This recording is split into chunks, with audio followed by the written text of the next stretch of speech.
আপনাকে বেশি দূর যেতে হবে না, দিল্লির জামা মসজিদ যে শাহজাহান বাদশা বানিয়েছে, ওই শাহজাহান বাদশা সুন্নি জামাতের লোক ছিল। नारे तकबीर, नारे सालात, मसला के आला हजरत, दीन इस्लाम। দিল্লির শাহজাহান বাদশা দিল্লিতে যে আপনার জামা মসজিদ বানিয়েছে, ওই দিল্লির জামা মসজিদ বানানেওয়ালা শাহজাহান বাদশা কোন আকীদার লোক ছিলেন? তিনি সুন্নি হানাফি আহলে সুন্নাত ওয়াল জামাত ছিলেন। তিনার ছেলে হযরত আওরঙ্গজেব রাহমাতুল্লাহ আলাইহি সুন্নি হানাফি জামাতের লোক ছিলেন। যত ইসলামিক বাদশা এসেছে আহলে সুন্নাত ওয়াল জামাত সুন্নি জামাতের আকীদা লালন করতেন। কিন্তু পৃথিবীর মুসলমান ইংরেজদের পূর্বে, ব্রিটিশ হুকুমত আসার পূর্বে এই পৃথিবীর মাটিতে হিন্দুস্তান, পাকিস্তান, বাংলাদেশ হোক আর সৌদি আরবের মাটি হোক আর পৃথিবীর যে কোনো কোনা হোক, ইংরেজদের হুকুমত আসার পূর্বে এই পৃথিবীতে ওয়াহাবি, আহলে হাদিস, মাযহাবি এদের কোনো মসজিদ মাদ্রাসা পাবেন না। কারণ এই জামাতকে ইংরেজরা বানিয়েছে, এই দলকে ইংরেজরা বানিয়েছে। আর এটা আমি মুখে বলছি না, তাদের কিতাবের মধ্যে দলিল রয়েছে। আহলে হাদিস নাম তারা ইংরেজদের কাছ থেকে নিয়েছে, ফান্ডিং ইংরেজদের কাছ থেকে পায়। কিন্তু আহলে সুন্নাত ওয়াল জামাত এটা কোন ইংরেজদের তৈরি করা দল নয়, সুন্নি জামাত মুহাম্মদ রাসূলুল্লাহর তৈরি করা জামাত। এইজন্য আজ থেকে হাজারো বছর পূর্বে চলে যান, 900 বছর পূর্বে চলে যান, খাজা মঈনুদ্দিন চিশতি সুন্নি জামাতের ব্যক্তি ছিলেন। নিজামউদ্দিন আউলিয়া সুন্নি জামাতের ব্যক্তি ছিলেন। কুতুবউদ্দিন বখতিয়ার কাকি সুন্নি জামাতের ব্যক্তি ছিলেন। সিরাজউদ্দিন আখি পাক সুন্নি জামাতের ব্যক্তি ছিলেন। আমিরে খুসরু সুন্নি জামাতের ব্যক্তি ছিলেন। মুজাদ্দিদ আল পেশানি সুন্নি জামাতের লোক ছিলেন। এই বাররে সাগীর বাংলাদেশ, পাকিস্তান, ভারতের মাটিতে আপনার বাংলাদেশে হযরতে শাহ ইয়ামানী রাহমাতুল্লাহ আলাইহি সুন্নি জামাতের লোক ছিলেন। পাকিস্তানের দাতা আলী হুজুরি রাহমাতুল্লাহ আলাইহি, যেইগুলো আল্লাহর ওলিরা এইগুলো এলাকাতে ইসলামের জন্য নিজের জীবন কাটিয়েছেন, ইসলাম প্রচার করেছেন, এরা কেউ কোন জামাতের লোক ছিল না, সবাই সুন্নি জামাতের লোক ছিল। মুসলমান সুবহানাল্লাহ, সবাই সুন্নি জামাতের লোক ছিল। আজ থেকে 200 বছর পূর্বে ফরজ নামাজের পর সবাই মিলে হাত তুলে দোয়া করা যাবে না, এইরকম কোন শয়তানও ছিল না। মুসলমান তো দূরে, শাবে বারাতে রোজা রাখা বিদআত। আজ থেকে 15-20 বছর পূর্বে একটা শয়তান এরকম পৃথিবীতে ছিল না। মৌলভী আর মুর্শি আর মুসলমান তো দূরের কথা। শাবে বারাতে রোজা রাখা চলবে না, শাবে মিরাজে রোজা রাখা চলবে না। নবী পাক আল্লাহকে দেখেননি, নবীর বাপ্পা জাহান্নামী, এইগুলো নোংরা জিনিস যে মানুষের সামনে ছড়াচ্ছে, এইগুলো মৌলভী সব ইংরেজদের প্রোডাক্ট, একটাও মুসলমানদের প্রোডাক্ট নয়। আর এইগুলো জামাতের যদি আকীদা আপনি খুলেন, আমরা চ্যালেঞ্জ করছি, যদি মুনাজারা হয় আকীদা নিয়ে মুনাজারা হবে। আহলে সুন্নাত ওয়াল জামাত ছাড়া কোন ফিরকা, কোন দল তাদের আকাবির যে কিতাবে আকীদা লিখেছেন, সেই আকীদা সামনে রেখে কুরআন হাদিসকে ফয়সাল সালিস বানিয়ে যদি মুনাজারা করা হয়, মুসলমান প্রমাণ করতে পারবে না, তো জায়েজ আর নাজায়েজ তো পরের কথা। আপনারা বলেন, পৃথিবীর মুসলমান যদি কোন ফিরকার আকীদা জানতে চান যে এই ফিরকার আকীদা কি, এই গ্রুপের আকীদা কি, তাহলে আপনাকে সেই ফিরকার আকাবিরদের আকীদা দেখতে হবে। যে ব্যক্তিরা ফিরকাটাকে বানিয়েছে তার আকীদা দেখতে হবে। ভারতবর্ষের আইন কি যদি আপনি জানতে চান, আপনাকে ভারতবর্ষের সংবিধান পড়তে হবে, ঠিক না বেঠিক? কথা বলে, পশ্চিম বাংলা কোন হিসাবে চলে এটা যদি জানতে চান, তাহলে আপনাকে সংবিধান পড়তে হবে, নিয়ম কানুন পড়তে হবে। তেমনি পৃথিবীর মুসলমান যদি কোন ফিরকার আকীদা জানতে চান, তাহলে তার আকাবিরদের কিতাব পড়তে হবে, যারা ওই ফিরকাকে বানিয়েছেন। আমি আপনাকে, আপনাদের সম্মুখে বর্তমান যে ফিরকা মাথা চাড়া দিয়েছে, আপনার 2-1টা লোক ওয়াহাবি বানিয়ে দিল, মসজিদ তৈরি করে দিয়ে, আছে না বাবা? হারামের টাকার মসজিদ, এটা মসজিদ, মসজিদে জারার। আল্লাহর নবী মুস্তাফা মুনাফিকদেরকে যখন মসজিদে নববী থেকে নাম নিয়ে নিয়ে বের করে দিলেন, উমুকের বেটা উমুক বেরিয়ে যাও, উমুকের বেটা উমুক বেরিয়ে যাও, মসজিদ থেকে আল্লাহর নবী মুনাফিককে বের করে দিলেন। নবী পাকের মসজিদ থেকে বের হওয়ার পর অল্পখানি দূরে গিয়ে ওই মুনাফিকরা একটা মসজিদ তৈরি করলো। আর মসজিদ তৈরি করার পর আল্লাহর নবীকে এসে বলছেন, ইয়া রাসূলুল্লাহ, আপনি একটু উদ্বোধন করে দেন, আপনি উদ্বোধন করে দেন। ওদের মসজিদ তৈরি করার উদ্দেশ্য কি ছিল? দুটা একটা করে মুসলমানকে ধরে নিয়ে আসবো আর মুনাফিক বানাবো। দুটা একটা করে মুসলমান ধরে নিয়ে আসবো, মুনাফিক বানাবো। মানে মুসলমানের মধ্যে ডিভিশন তৈরি করব, মুসলমানের মধ্যে ভাগ তৈরি করব। আল্লাহ পাক পরওয়ারদিগার আলম কুরআন পাকে বললেন, হাবিব খবরদার ওই মসজিদে যেও না। ওই মসজিদ তৈরি করা হয়েছে মুসলমানকে ভাগ করার জন্য। ওটা মসজিদ বাইতুল্লাহ নয়, ওটা হচ্ছে মসজিদে জারার, শয়তানের আড্ডা। তুমি পারলে ওই মসজিদকে জ্বালিয়ে দাও, ভেঙে দাও। আল্লাহর নবী হুকুম করলেন, সাহাবায়ে কেরাম সেই মসজিদকে ভেঙে চোরমাচার করে দিলেন। এই মসজিদে জারার এলাকাতে ইহুদি খ্রিস্টানদের টাকা নিয়ে তৈরি করা হচ্ছে। আর দুই একটা যুবককে ধরে নিয়ে গিয়ে বাংলা কিতাব পড়ে তাদের ঈমানকে ধ্বংস করা হচ্ছে। কিন্তু আমরা জানার চেষ্টা করেছি এই ফিরকার আকীদা কি। মুহাম্মদ বিন আব্দুল ওয়াহাব নজদি, মুহাম্মদ বিন আব্দুল ওয়াহাব নজদি এই ফিরকার প্রতিষ্ঠাতা। আহলে হাদিস যারা নিজের নাম রেখেছে, এদের পূর্বের নাম হচ্ছে ওয়াহাবি। ইংরেজের হুকুমত যখন ভারতে থাকে, ওয়াহাবিদের আকীদা যখন প্রকাশ্য পায়, ভারতীয় মুসলমান এদেরকে ঘৃণা করে, তখন তারা ইংরেজদের কাছে গিয়ে ওয়াহাবি নামটা পরিবর্তন করে আহলে হাদিস নাম ইংরেজদের কাছ থেকে নেয়। এটা কোন কিতাবে লেখা আছে? আহলে হাদিসদের কিতাব ফাতাওয়া সানাইয়ের মধ্যে লেখা আছে।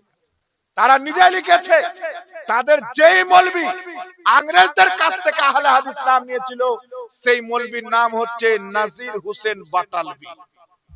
ইংরেজদের কাছে গেল, ওয়াহাবি নামটা তো ঘৃণা হয়ে গেছে, একটু পরিবর্তন করে নতুন নাম দিয়ে দেন। তখন তারা বলল, যাও আজকে থেকে তোমাদের নাম আহলে হাদিস দিয়ে দিন। আর এই যে আহলে হাদিস নাম আছে, এই আহলে হাদিস পূর্বের যুগে বলা হতো মুহাদ্দিসদেরকে। মুহাদ্দিস কারা? ইমাম বুখারী, ইমাম মুসলিম, ইমাম তিরমিজি, যারা লক্ষ লক্ষ হাদিস নিয়ে গবেষণা করতেন, তাদেরকে মুহাদ্দিস বলা হতো। তো মুহাদ্দিসদের অনেক ফজিলত বয়ান করা হয়েছে, অনেক ফজিলত হাদিসে এসেছে। তো এরা দেখছে এই নামটা যদি চুরি করে আমরা রেখে দিই, তাহলে আমাদের জামাতের ফজিলত হয়ে যাবে। ওটিকে আমরা আমাদের উপরে ফিট করব। যেইগুলো ফজিলত মুহাদ্দিসদের জন্য বয়ান হয়েছে, সেইগুলোকে আমরা আমাদের জামাতে ফিট করব। তাই তারা ইংরেজদের অনুমতি নিয়ে আহলে হাদিস নাম লিখতে আরম্ভ করলো। এদের আকীদা কি?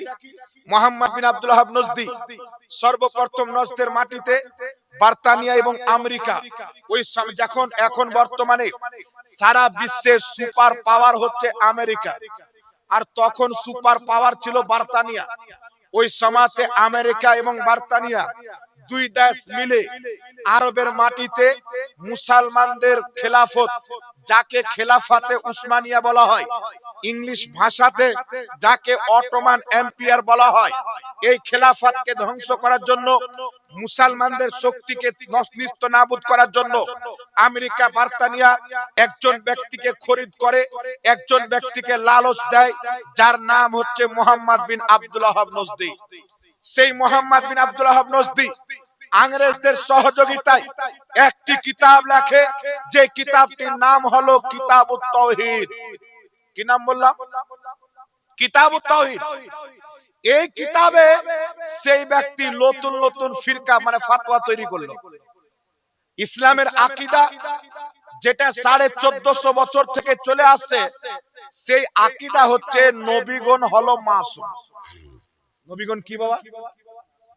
সেই আকীদা হচ্ছে নবীগণ মাসুম, অর্থাৎ নবী এবং ফেরেশতা এনারা হচ্ছেন মাসুম, ইনাদের দ্বারা কোনো গুনাহ হওয়া সম্ভব নয়। মাসুম, গুনাহ থেকে পাক, ইনাদের দ্বারা কোনো গুনাহ হবে না।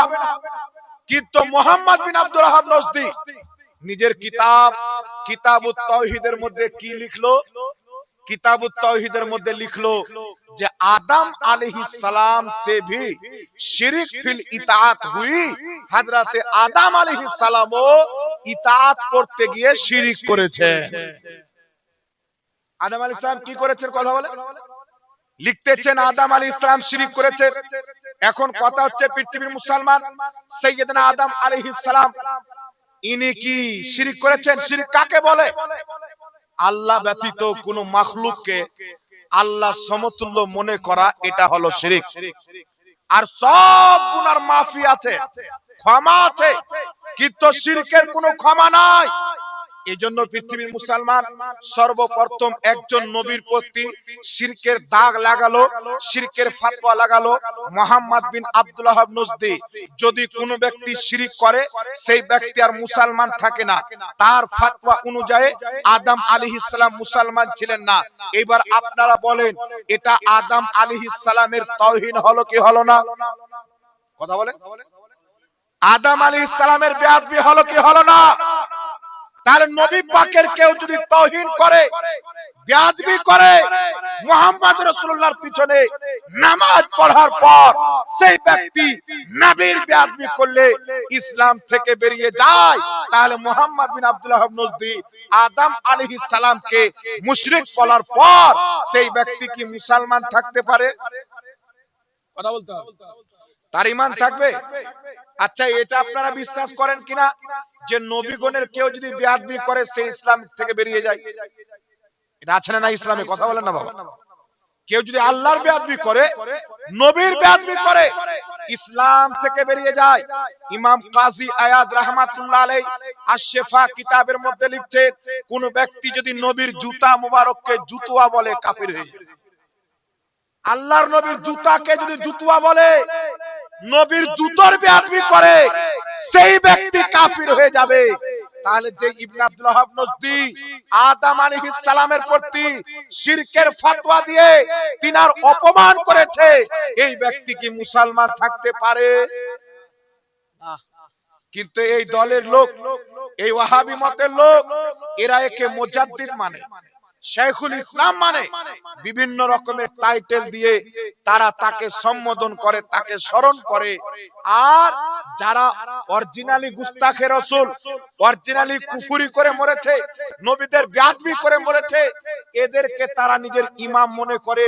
আর খাজা মঈনুদ্দিন চিশতির মতন আল্লাহর ওলি যিনি ইসলাম প্রচার করেছেন, আল্লাহ আল্লাহ করতে মরেছেন, শেখ আব্দুল হক মুহাদ্দিস তাহলভী রাহমাতুল্লাহ আলাইহি আখবারুল আখিয়ার কিতাবে লিখছেন, যখন খাজা মঈনুদ্দিন চিশতি ইন্তিকাল করলেন, তিনার পেশানিতে একটা লেখা উঠেছিল, বন্ধু আজ বন্ধুর কাছে চলে গেল। সুবহানাল্লাহ, সুবহানাল্লাহ। নারে তাকবীর, নারে সালাত, মাসলাকে আলা হযরত, দ্বীন ইসলাম। অটোমেটিক তিনার পেশানিতে লেখা উঠেছিল, বন্ধু আজ বন্ধুর কাছে চলে গেল। এদের নিকটে মুহাম্মদ বিন আব্দুল ওয়াহাব নজদি মুজাদ্দিদ, সে আল্লাহর ওলি, যে আদম নবীকে মুশরিক বলেছে, যে মুহাম্মদ বিন আব্দুল ওয়াহাব নজদি নবী পাক সাল্লাল্লাহু আলাইহি সাল্লামের রওজাকে ভাঙার কথা বলেছে, নবীর রওজা জিয়ারত করতে যাওয়াকে হারাম, শিরক আর নাজায়েজ কত রকম কথা বলেছে।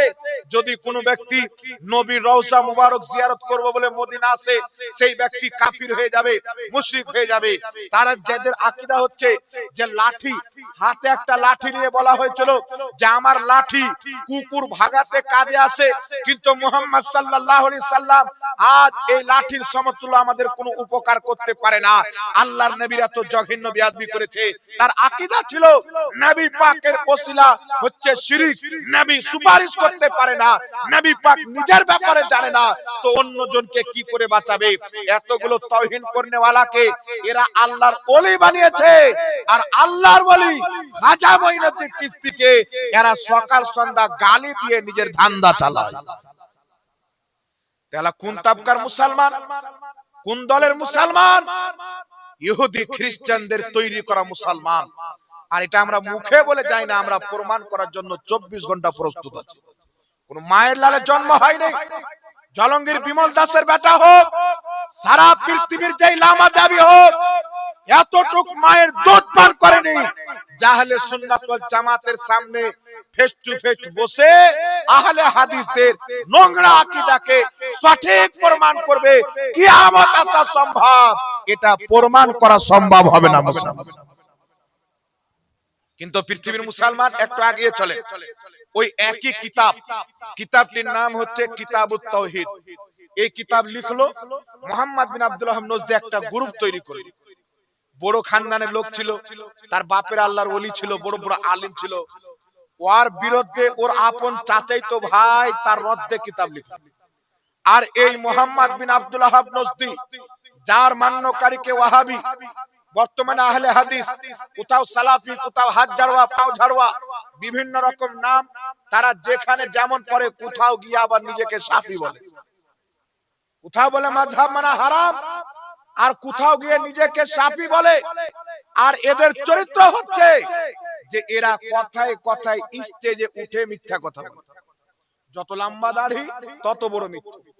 এরা মানুষকে বলে যে মাযহাব মানা হারাম, অথচ এদের আপন জন্মদাতা প্রতিষ্ঠাতা বাপ মুহাম্মদ বিন আব্দুল ওয়াহাব নজদি হাম্বলি মাযহাবের মুকাল্লিদ ছিলেন। কোন কিতাবে লেখা আছে? তাদের ইমাম সানাউল্লাহ আমৃতসরি ফাতাওয়া সানাইয়াতে লিখছে যে মুহাম্মদ বিন আব্দুল ওয়াহাব নজদি হাম্বলি মাযহাবের মুকাল্লিদ ছিল। এদের শাইখুল ইসলাম, যাকে এরা সবচাইতে বড় ইমাম মনে করে, ইবনে তাইমিয়া, এই ইবনে তাইমিয়ার ছাত্র ইমাম ইবনে কাসির নিজের কিতাব আল বিদায়া ওয়ান নিহায়াতে লিখছে ওয়াহাবিদের শাইখুল ইসলাম ইবনে তাইমিয়া হাম্বলি মাযহাবের মুকাল্লিদ ছিল। তো আপনি চিন্তা করেন, আপনার সামনে বলে মাযহাব কেন মানবো কুরআন হাদিস থাকতে? তো ইমাম আবু হানিফা কুরআন হাদিস বুঝতেন না, কুরআন হাদিসের বিপক্ষে মাযহাব তৈরি করেছে। আর বিমল দাসের বেটা, যার জন্ম মূর্তি পূজাতে হয়েছে, সে বেশি কুরআন হাদিস বুঝে। নবী পাককে জিজ্ঞাসা করেন আবু হানিফা কি জিনিস? আল্লাহর নবী বলছেন তিরমিজি শরীফের হাদিসে, যেই ব্যক্তি আমাকে দেখলো, আমাকে দেখনে ওয়ালাকে দেখলো, তাকে জাহান্নামের আগুন স্পর্শ করতে পারে না। সুবহানাল্লাহ। অর্থাৎ যারা ঈমানের চোখে নবীকে দেখেছেন, ঈমান নিয়ে কবরে গিয়েছেন, তাকে জাহান্নামের আগুন স্পর্শ করতে পারে না। আর যারা নবীর সাহাবীকে ঈমানের চোখে দেখেছেন, ঈমান নিয়ে কবরে গেছেন, তাকে জাহান্নাম ছুঁতে পারে না, অর্থাৎ তারা জান্নাতি। আর ইমাম আবু হানিফা নবী মুস্তাফার কয়েকজন সাহাবীকে দেখেছেন, তো নবীর হাদিস মোতাবেক আবু হানিফা জান্নাতি। সুবহানাল্লাহ, সুবহানাল্লাহ। আল্লাহ নবী কি বললেন? যেই ব্যক্তি আমাকে দেখলো, আমাকে দেখনে ওয়ালাকে দেখলো, এদেরকে জাহান্নামের আগুন স্পর্শ করতে পারবে না, এরা জান্নাতি। যে নবীকে দেখলো, নবীকে দেখনে ওয়ালাকে দেখলো। এখন বাংলাদেশের একটা মৌলবি বলছে যে নবীকে দেখলি যদি জাহান্নাম হারাম হয়ে যায়। আবু জেহেল তো নবীকে দেখেছে, আবু লাহাব তো নবীকে দেখেছে। মানে নবী পাকের একটা স্পষ্ট হাদিস কিভাবে অস্বীকার করছে? আল্লাহর নবী বলছেন যে আমাকে দেখলো, আমাকে দেখনে ওয়ালাকে দেখলো, তাকে জাহান্নামের আগুন ছুঁইতে পারবে না, অর্থাৎ তারা জান্নাতি। আর এ মৌলবি বলছেন যে নবীকে দেখলে যদি জাহান্নামে হারাম হয়ে যায়, তাহলে আবু জেহেল তো নবীকে দেখেছে, আবু লাহাব তো দেখেছে। আমি ওই শয়তানকে উত্তর দিতে চাই যে আবু জেহেল, আবু লাহাব ওয়াহাবিদের চোখে নবীকে দেখেছে, তাই তারা জাহান্নামে যাবে। আর আবু বকর, উমর ঈমানের চোখে নবীকে দেখেছে, আশিকের চোখে নবীকে দেখেছে, তাই তাদের প্রতি জাহান্নামের আগুন হারাম হয়ে যায়। যে ঈমানের চোখে দেখলে, ঈমান নিয়ে দুনিয়া থেকে গেলেন, ওই তো জান্নাতি হবে নাকি? কথা বলেন। আর যারা সাহাবীকে দেখলেন, তারাও জান্নাতি। ইমাম যাহাবী রাহমাতুল্লাহ আলাইহি তাযকিরাতুল হুফাজ কিতাবে লিখছেন, ক্বালা আবু হানিফা রাআইতু আনাস ইবনে মালিক। ইমাম আবু হানিফা বলছেন, আমি আনাস ইবনে মালিককে আপন চোখে দেখেছি। সুবহানাল্লাহ। আনাস ইবনে মালিককে নবী পাকের সাহাবী। ইমাম জালালউদ্দিন সিয়ুতি বলছেন, ইমাম আবু হানিফা সাহাবীকে দেখেছেন। ইবনে হাজার আসকালানী বলছেন, ইমাম আবু হানিফা সাহাবীকে দেখেছেন। আর আল্লাহর নবী বলছেন, যেই ব্যক্তি আমাকে দেখলো, আমাকে দেখনে ওয়ালাকে দেখলো, তাকে জাহান্নামের আগুন ছুঁইতে পারবে না, অর্থাৎ তারা জান্নাতি। সুবহানাল্লাহ। নবীকে দেখনে वाला সাহাবীকে দেখেছেন, তো নবীর হাদিস মোতাবেক আবু হানিফা জান্নাতি। তো আবু হানিফার মতন জান্নাতের মাযহাব যদি না মানা যায়, মূর্তি পূজক বিমল দাসের ব্যাটার মাযহাব মানা যাবে? ওর জন্ম শুদ্ধ আছে কিনা এটাকে প্রমাণ করতে পারবে? জি, এত বড় বড় ইমামের উপর আগুন জ্বলে। আবু হানিফা তিনটাই হাদিস জানতেন। যিনি সাহাবীকে দেখেছে, জিনার প্রশংসা আল্লাহর নবী করছে, যে আমার সাহাবীকে দেখবে জাহান্নামের আগুন তাকে স্পর্শ করতে পারবে না। নবী তো এদেরকে জান্নাতি বলছেন, আর বর্তমানে ফুচকা ওয়াহাবি বেরিয়েছে, এরা বলতে যাচ্ছে আবু হানিফা তিনটাই হাদিস জানতেন। কথা বলেন বাবা, এর চাইতে বেয়াদব পৃথিবীতে কে জন্ম নিয়েছে? শয়তান পর্যন্ত এখন টেনশনে আছে, যারা আমার চাইতে বড় হারামখোর দুনিয়াতে কেমন করে জন্ম নিল। শয়তান মনে করছে আমি তো ফাখার করতাম যে সব চাইতে বড় শয়তান আমি। এদেরকে দেখার পর শয়তান এখন টেনশনে আছে যে আমার নাম্বার কমে গেল। কথা বুঝছেন বাবা? তো যে আবু হানিফা জান্নাতি, যদি জান্নাতি ব্যক্তির পিছনে চলা হয়, আপনারা বলেন তো বাবা, তাহলে আপনি কি জাহান্নামে যাবেন? আপনি চিন্তা করেন, লামাযহাবীদের একটি কিতাব, কিতাবটির নাম হচ্ছে ফিকহে মুহাম্মাদি। এই কিতাবের প্রথম খণ্ডের মধ্যে তারা লিখছে মাযহাব মানা শিরক। হানাফি, মালিকি, শাফি, হাম্বলি যারা মাযহাব মানে এরা মুসলমান নয়, এরা হলো মুশরিক। আর ইবনে আব্দুল ওয়াহাব নজদি মাযহাব মানতো, ইবনে তাইমিয়া মাযহাব মানতো, ইবনে কাইয়িম মাযহাব মানতো, ইমাম ইবনে কাসির মাযহাব মানতো। যাদেরকে এরা শাইখুল ইসলাম বলে, মুজাদ্দিদ বলে, তাহলে এদের ফতোয়া অনুযায়ী এরা ছিল মুশরিক। আর যে ব্যক্তি মুশরিককে মুজাদ্দিদ বলবে, শাইখুল ইসলাম বলবে, সেই ব্যক্তি নিজেই মুশরিক হবে। তো তাদের ফতোয়ার দড়ি তাদের নিজের গলাতেই পড়ে। এরা এখন চাদর পরে লম্বা লম্বা দাড়ি ছেড়ে সোশ্যাল মিডিয়ার মাধ্যমে শয়তানের কাজকে আগে বাড়াচ্ছে, যে মানুষ যদি মরে যায় তাহলে তার পাশে কোরআন পড়া যাবে না। এই বলে কি বল না বাবা? কথা বল। বলছে মানুষ যদি মারা যায় তার পাশে কোরআন পড়া যাবে না। কথা ভুল বলেনি, ঠিক বলেছে। মানুষ যদি মারা যায় তার পাশে কোরআন পড়া যাবে না। ওই মানুষ যদি ওয়াহাবি হয় ওর পাশে কোরআন পড়া হারাম। আর মানুষ যদি মুসলমান হয় ওর পাশে কোরআন পড়া ইবাদত। নারে তাকবীর, নারে সালাত, মাসলাকে আলা হযরত। আমি আপনার সম্মুখে একটা দলিল দিয়ে দিচ্ছি। ইবনে তাইমিয়া যখন বলল, ইবনে তাইমিয়াটা কে? যারা বলে যে মৃত ব্যক্তির পাশে কোরআন পড়া যাবে না তাদের বড় হুজুর। কথা হচ্ছে, ইমাম ইবনে কাসির ইবনে তাইমিয়ার ছাত্র আল বিদায়া ওয়ান নিহায়া কিতাবের মধ্যে লিখতেছেন, ইবনে তাইমিয়া যখন মারা যায় তার গলাতে একটা ধাগা ছিল, তার মাথায় উকুন খুব হতো। তার মাথায় উকুন খুব হতো। উকুন তাড়াবার জন্য কালো ধাগার তাবিজ করে গলাতে পড়েছিল। ইবনে তাইমিয়া যখন মরে গেল তার গলার ধাগাটা খুলে ওই জামানাতে 50,000 দিরহামে বিক্রি করা হয়েছিল। কত দিরহাম? 50,000। আর ইবনে তাইমিয়াকে গোসল দেওয়া হয়েছিল গরম পানি আর বোরের পাতা, কুলের পাতা। আর তার গোসল দেওয়া যেগুলো পানি আর বোরের পাতা, এগুলো তারা কুড়িয়ে কুড়িয়ে পান করেছিল, চিবিয়ে চিবিয়ে খেয়েছিল। ইমাম ইবনে কাসির লিখছেন, ইবনে তাইমিয়ার গোসল কমপ্লিট করার পর তার লাশের পাশে প্রথম এক জামাত পুরুষ এসে কোরআন খতম করে গেল। তারপরে এক জামাত মহিলারা এসে সেই লাশের পাশে কোরআন পড়লো। তো তাদের ফতোয়াতে তাদের আব্বা ইবনে তাইমিয়া জাহান্নামে চলে গেল। গেল কি গেল না?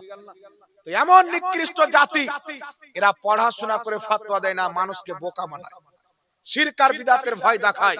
আমি আপনাকে একটি হাদিস শোনাতে চাই, যে হাদিসটিকে ইমাম ইবনে কাসির নিজের কিতাব তাফসীর ইবনে কাসিরে উল্লেখ করে তিনি নিজেই বলেছেন হাদিসের সনদ সহিহ। আল্লাহর নবী সাহাবী হুযায়ফা বিন ইয়ামান বর্ণনা করছেন, আল্লাহর নবী ইরশাদ করলেন, হুযায়ফা, আমি কিছু লোক দেখতে পাচ্ছি, এদের থেকে আমাকে ভয় আছে। এরা পিঠ পিছনে ইসলামের চাদরকে ফেলে দিবে, আর এরা মুশরিকরাকে ছেড়ে দিবে, কাফিরদেরকে ছেড়ে দিবে, মুসলমানের প্রতি তারা শিরকের ফতোয়া লাগাবে, শিরকের ফতোয়া লাগাবে। আল্লাহর নবীর সাহাবী হযরতে হাবিবে ইয়ামনি বলছেন, হুজুর সত্যি কি আপনার উম্মত শিরকে লিপ্ত হয়ে যাবে? রাসূল পাক বলছেন, আমার উম্মত শিরকে লিপ্ত হবে না। যারা শিরকের ফতোয়া দিবে তারাই মুশরিক হবে, যাদের প্রতি ফতোয়া দিবে তারা মুসলমান হবে।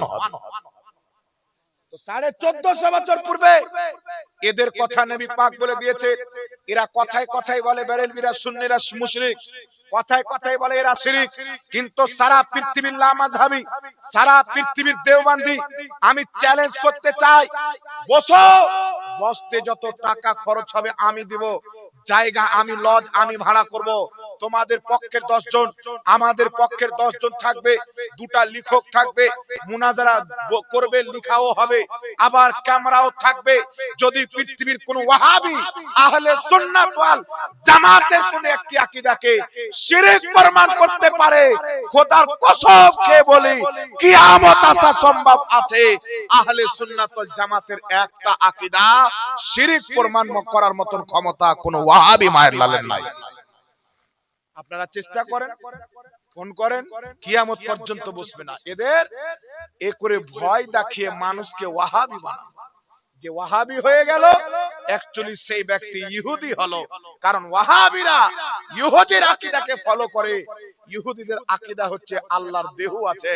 খ্রিস্টানরা যখন দেখলো আমরা ঈসা আলাইহিস সালামকে আল্লাহর বেটা বানাবো, তখন তারা বলল আল্লাহর হাত আছে, পাও আছে, দেহ আছে, আল্লাহ হচ্ছে পুরুষ লিঙ্গ, মারিয়াম হচ্ছে আল্লাহর স্ত্রী, মারিয়ামের সঙ্গে সহবাস করে আল্লাহ ঈসাকে জন্ম দিয়েছেন, বলে নাউজুবিল্লাহ। আল্লাহ পাক তাদের খণ্ডন করলেন, কুল হুয়াল্লাহু আহাদ আল্লাহুস সামাদ লাম ইয়ালিদ ওয়া লাম ইউলাদ ওয়া লাম ইয়াকুল লাহু কুফুয়ান আহাদ। আল্লাহ বলছেন, হে নবী তুমি বলো ওই আল্লাহ এক, আল্লাহুস সামাদ আল্লাহ হচ্ছেন বেনিয়াস, লাম ইয়ালিদ ওয়া লাম ইউলাদ আল্লাহকে কেউ জন্ম দেয়নি, আল্লাহও কাউকে জন্ম দেয়নি। খ্রিস্টানদের খণ্ডন আল্লাহ করেছে, কিন্তু খ্রিস্টানরা ঈসা নবীকে, উযাইর আলাইহিস সালামকে আল্লাহর বেটা বানানোর জন্য যে নাপাক আকীদা তৈরি করেছিল, যে আল্লাহর দেহ আছে, অঙ্গ পতঙ্গ আছে, এই নাপাক আকীদা কুরআন পাকের কিছু আয়াতে মুতাশাবিহাতকে নিয়ে ওয়াহাবিরা প্রচার করে মুসলমানের ভিতরে সহিহ আকীদা নাম দিয়ে ভরছে। নচেত 1450 বছর থেকে মুসলমানদের এটাই আকীদা ছিল যে আল্লাহ পাক হচ্ছে নিরাকার। জোরে হবে না সুবহানাল্লাহ? সুবহানাল্লাহ। আল্লাহ পাক জাহান্নামীদেরকে জাহান্নামে দিবেন, আল্লাহ বলবেন জাহান্নাম হয়েছে, জাহান্নাম বলবে আল্লাহ না আরো দাও, আল্লাহ আরো জাহান্নামে দিবেন, জাহান্নাম বলবে হয়নি, আল্লাহ আরো দাও, আল্লাহ নিজের পাও জাহান্নামে রেখে দিবেন, জাহান্নাম ফুল হয়ে যাবে, আল্লাহ বলবে জাহান্নাম হয়েছে, জাহান্নাম বলবে বাস, আল্লাহ বাস হয়ে গেছে। তো আল্লাহ যদি আকার আকৃতি না থাকে, তো আল্লাহ পাক জাহান্নামে পাও দিবে, জাহান্নাম ফুল হয়ে যাবে। এখান থেকে বোঝা যায় আল্লাহর আকার আকৃতি আছে। কিন্তু আমি আপনাকে বলি বাবা, বেলুনে যখন হাওয়া ভরবেন বেলুন ফুল হবে কি হবে না? কথা বলেন। বেলুনে হাওয়া ভরবেন তো বেলুন ফুল হবে। তো আপনাদের এলাকার মাওলানা খুশ মোহাম্মদ সাহেব যদি বলে যে বেলুনে হাওয়া ভরলাম তো বেলুন ফুল হয়ে গেল, এর মানে হাওয়ারও আকার আকৃতি আছে, বিশ্বাস করবেন? তো যুক্তি দিয়ে মানুষকে বোকা বানাচ্ছে। আর সারা পৃথিবী নবী পাক সাল্লাল্লাহু আলাইহি সাল্লামের ওসিলা জায়েজ, তাওয়াসসুল জায়েজ, এই বিষয়ে প্রত্যেক সাহাবার ইজমা আছে, মুসলমান একমত, কেউ মতভেদ নেই। আর বর্তমানে ওয়াহাবি মতবাদ বলছে নবীর ওসিলা নেওয়া মানে শিরক আকবার, শিরক। জান্নাতুল বাকিতে বোর্ড লাগিয়ে দিয়েছে নবী ওলির ওসিলা হচ্ছে শিরক, অথচ সাহাবাকে নবী পাক শিক্ষা দিচ্ছেন। ইবনে মাজার সহিহ হাদিস, একজন নাবিনা সাহাবী, অন্ধ সাহাবী আসলেন, ইয়া রাসূলুল্লাহ ইয়া হাবিবাল্লাহ আমি দুই চোখে দেখতে পাই না, আপনি দোয়া করতেন যেন আমি দেখতে পাই। নবী পাক সাল্লাল্লাহু আলাইহি সাল্লাম বললেন তুমি যেমন আছো এটাই তোমার জন্য উত্তম। সাহাবী বলছেন না হুজুর আমি দেখতে চাই। আল্লাহর নবী বললেন বাড়ি গিয়ে উযু করে 2 রাকাত নামাজ পড়ে আমার ওসিলা দিয়ে দোয়া করো, তোমার চোখের জ্যোতি ফিরে আসবে। সুবহানাল্লাহ, সুবহানাল্লাহ। সাহাবায়ে কেরাম বলতেছেন ওই সাহাবী বাড়িতে গিয়ে উযু করে 2 রাকাত নামাজ পড়ে বেরিয়ে নবীর ওসিলা দিয়ে দোয়া করে বাড়ি থেকে বেরিয়ে আসছিল, তার চোখ এমন ভাবে ঠিক হয়ে গেছিল দেখে মনে হচ্ছিল না যে এ আবার কোনদিন অন্ধ ছিল। তো তো নবী পাক নিজের ওসিলা দিয়ে দোয়া করতে সাহাবীকে শিখাচ্ছেন, আর এই নজদি ওয়াহাবি বলছেন নবীর ওসিলা হারাম, নবীর ওসিলা শিরক, আর কোটি কোটি মুসলমানকে তারা মুশরিক বানাচ্ছেন। জোরে বলেন নাউজুবিল্লাহ। আল্লাহর নবী সাল্লাল্লাহু আলাইহি ওয়াসাল্লাম বলেছেন, এ আমার সাহাবী, আমি দেখতে পাচ্ছি যেমন ভাবে তোমাদের প্রতি বৃষ্টি বর্ষিত হয়, তেমন ভাবে অতি শীঘ্রই তোমাদের প্রতি ফিতনা বর্ষিত হবে। সাহাবী বলছেন, ইয়া রাসূলুল্লাহ, ঈমান কিভাবে বাঁচাবো? নবী পাক বলছেন, মুসলমানদের সবচাইতে বড় জামাত ওই জামাতের সঙ্গে থাকবে, অর্থাৎ পৃথিবীতে যেই মুসলমান যেই দিকে সংখ্যা আপনার বেশি হবে ওই জামাতের প্রতি কায়েম থাকবে। আজ সারা পৃথিবীতে সবচাইতে বেশি আহলে সুন্নাত ওয়াল জামাত সুন্নি মুসলমান আছেন। সারা পৃথিবীতে সবচাইতে বেশি সুন্নি জামাতের মানুষ আপনি পৃথিবীর কোনা কোনাতে পাবেন। আর আহলে সুন্নাত ওয়াল জামাত হচ্ছে আল্লাহর রাসূল। তো যারা ইংরেজদের যুগে আলাগ তাবলিগি জামাত বানিয়ে নিয়েছে, ইংরেজদের যুগে আহলে হাদিস বানিয়ে নিয়েছে, ইংরেজদের যুগে দেওবন্দি বানিয়ে নিয়েছে, এরা ফিরকাতে বন্টন হয়েছে। আর আহলে সুন্নাত ওয়াল জামাত এটা কোনো ফিরকাতে বন্টন হয়নি, এটাই হচ্ছে আল্লাহর রাসূল। কথা বুঝলেন বাবা? এবার আপনাকে দু একটি কথা বলছি, কিছু কিছু কথা। আগামীতে আমাদের এই 2 দিন না 3 দিন হলো শাবে মেরাজ গেল। কদিন হলো হযরত? আজকে 1 তারিখ, 2 তারিখ পড়লো। গত মাসের 27 তারিখ, 26 তারিখ গিয়ে রাত্রি 27 তারিখে আমার আপনার নবী সাল্লাল্লাহু আলাইহি ওয়াসাল্লাম কে আল্লাহ পাক মেরাজ করিয়েছিলেন। সুবহানাল্লাযী আসরা বিআবদিহি লাইলাম মিনাল মাসজিদিল হারামি ইলাল মাসজিদিল আকসা। আল্লাহ সুবহানাহু ওয়া তাআলা বলছেন, পবিত্র ওই জাত যিনি নিজের নবীকে মসজিদে হারাম থেকে নিয়ে মসজিদে আকসা পর্যন্ত জিয়ারত করালেন। এখানে একটা কথা আপনাকে বলি বাবা, এই যে একটা মিরাজের মহিনা যাচ্ছে, আল্লাহর নবী আল্লাহকে দেখতে গিয়েছেন, এর চাইতে বড় নিয়ামত পৃথিবীতে কিছু আছে? কথা বলেন। আল্লাহকে নবী পাক দেখতে যাচ্ছেন, ইসলামের সবচাইতে বড় ইবাদত। এই রাত্রিতে আল্লাহ পাক মুসলমানকে 5 ওয়াক্তের নামাজ দিচ্ছেন। এত বড় একটা দিনের মহিনা চলে যাচ্ছেন, কোন ওয়াহাবির মুখে আপনি শুনেছেন শাবে মেরাজের আলোচনা? এই শুনেছেন? এরা শাবে মেরাজের আলোচনা করবে না, কারণ এতে নবীর ফজিলত আছে। সব নবী 7 নাম্বার আসমানে আটকে গেছে।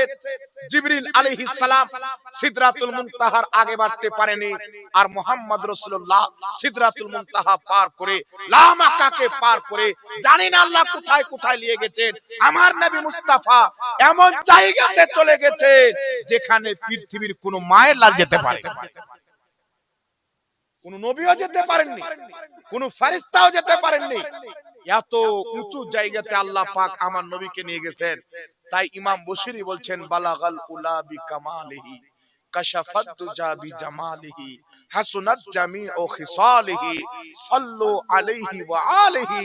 তিনি বলছেন আমার নবী মুস্তাফা নিজের কামালে সব চাইতে ঊর্ধ্বে গিয়ে পৌঁছেছেন। সুবহানাল্লাহ।